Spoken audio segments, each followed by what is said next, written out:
Grobničani i Opatija odigrali su 1:1 u primorskom derbiju 10. kola druge lige na Mavrincima. Crveni su možda bili za nijansu poduzetniji, ali niti jedna momčad nije izrazito dominirala na stadionu Adelije Bebe Haramije.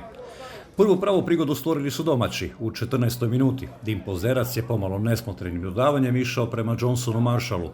Dražen Pirčić je presjekao pas i krenuo sam na Andreja Prskala, tukao s ruba kaznenog prostora, ali iskusni vratar sjajno vršcima prstiju loptu skrenuo u vratnicu.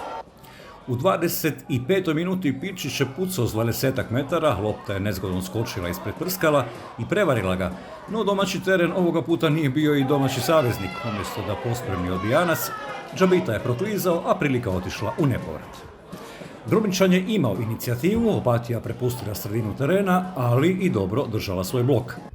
Gosti su priprijetili u 42. Baltazar Bogolin nije dobro zahvatio loptu u dobroj situaciji, ali 3 minute kasnije Opatija jest povela. Edin Junuzović jednu je dugu loptu glavom proslijedio prema domaćem kaznenom prostoru. Dino Curač krenuo intervenciju, naletio na suigrača, pa je lopta došla do Paola Grca, koji naravno koristi neočekivani dar i trese praznu mrežu. Gosti su na odmor otišli s golom prednosti. Grobničani su prvu priliku u nastavku dočekali u 55. Franko Bosančić je odlično izbacio zadnju liniju Opatijaca iz igre, došao do pozicije za udarac, ali Andrej Prskalo je novom, sjajnom reakcijom spriječio promjenu rezultata.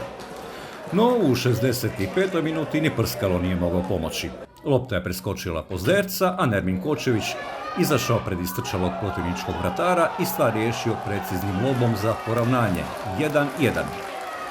2 minute kasnije mogao je Adžaj drugi put gostima donijeti prednost, no njegov udarac otišao je zamalo uz vratnicu.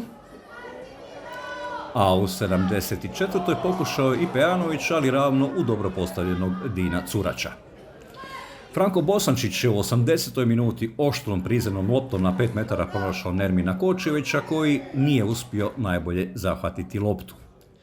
U 86. Kočević se atraktivno riješio dvojice čuvara na lijevoj strani, ali je u završnici akcije izostala precizna lopta prema Draženu Pirčiću.